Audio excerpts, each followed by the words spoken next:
Hello everybody, today I will be reviewing the 2025 Harley Davidson S2 Alpinista by Livewire, which is what I'm currently riding. If you couldn't tell by the lack of noise, it is fully electric. But I'm very new to the motorcycle community.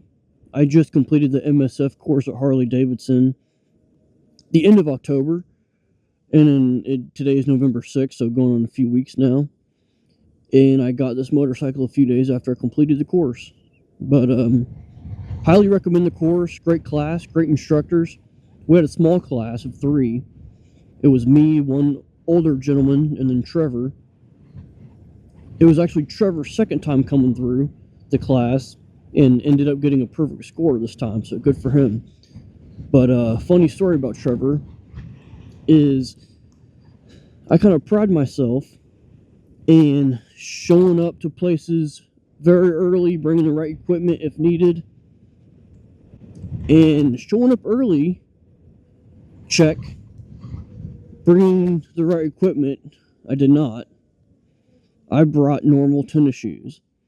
And day 1, 5 minutes in, one of the instructors looks at me and goes, "Hopefully you can find a pair of over-the-ankle shoes or boots in the next 10 minutes before class starts, or you're going to have to reschedule."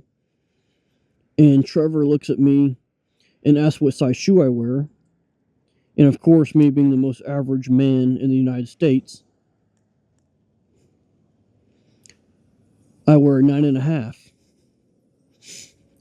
And he's like, "I have a pair of 10.5 cowboy boots in my car." And I was like, screw it, I'll take what I can get at this point. So the first day, I was shifting gears and riding motorcycle in boots 1.5 sizes too big for me. But I managed to pass nonetheless. But here, let's park right here and I'll walk you around.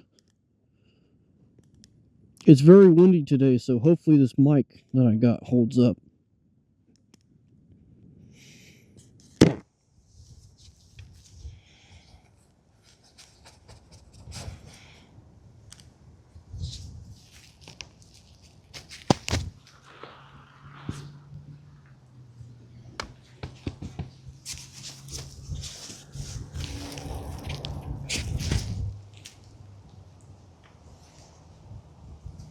Let me just put you guys on the hat real quick.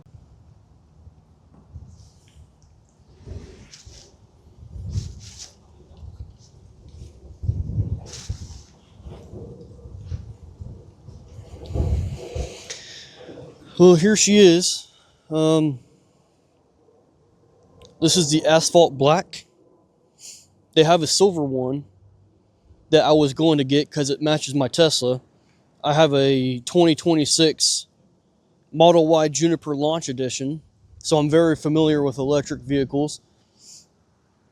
And if you are too, then you should know that this has over-the-air updates just like a Tesla. So when a new software update comes in, it goes right to this screen, or they send you a USB and you download it and then plug it in somehow I'll have to figure that out. But I'll start on the left over here. We have brights, cruise control, menu, you got GPS, you got your home screen. I have to raise a stand, but I'm not going to do that right now. Music, so if you have a Bluetooth compatible helmet, you can connect straight to the motorcycle. And then over here you have pause, play, volume up, volume down, next track, previous track, blah blah. You got your turn signals.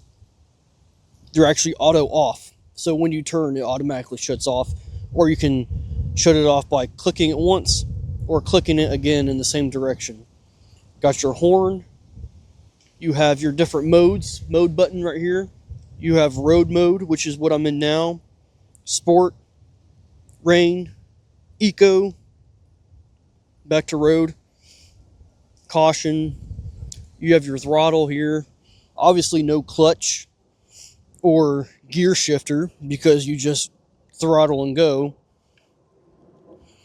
But the brake light, I thought this was sweet because on my 2026 Model Y, it has a single LED brake light, just like the back of this does.